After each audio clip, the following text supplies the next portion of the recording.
For wetting bed at night, my mother abused me and peed on my body. As a 24-year-old woman, I carry the weight of a painful past. My childhood from age 7 to 9, a time that should have been filled with innocence and joy, was filled by a relentless cycle of abuse.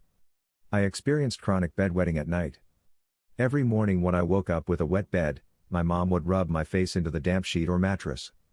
She would then strip my clothes off and force me to lie naked on the cold tiled floor of the kitchen or bathroom. She would then remove her leggings, as she was living in leggings all the time, then squat over me and urinate on my body. Fortunately, I was removed from her care when I was 9. But was placed back in her care at the age of 16 for a few weeks, which also ended dreadfully. After that, I was placed into supported accommodation for those under 20. I have lived independently since then. When I was placed back with her at 16, after living with several other family members for many years. She lived in a studio flat with my little brother. 3 people in a small studio flat was never appropriate to begin with. As if this wasn't enough, my mother's abuse escalated as I grew older. I was working at McDonald's at the time, which was also my first ever job. She would pick fights with me when I would get home from work. On several occasions she would often threaten me with a kitchen knife, forcing me to live in constant fear. Police were called out.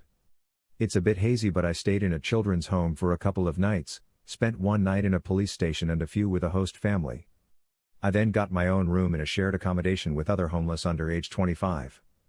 My younger brother was not removed from her care. I didn't tell anyone that she was doing this to me or any of the other abuses. Children's services were only aware of what the school reported and the information they received from the public. As a little girl, I did everything in my power to protect my mother because, despite everything, she was my world. I loved her deeply, even though she was hurting me. Of course, my feelings have changed now, but I vividly remember one instance when I told a social worker that my mom had hit me.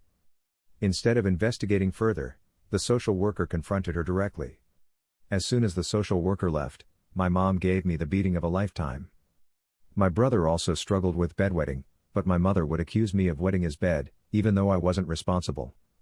Since we had bunk beds at the time, she assumed I was to blame and punished me even more harshly for his accidents.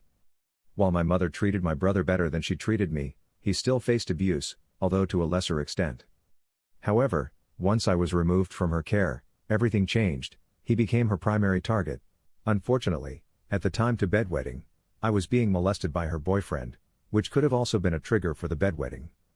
I had thought this was happening to me, but I only recently had it confirmed when I requested my child services records.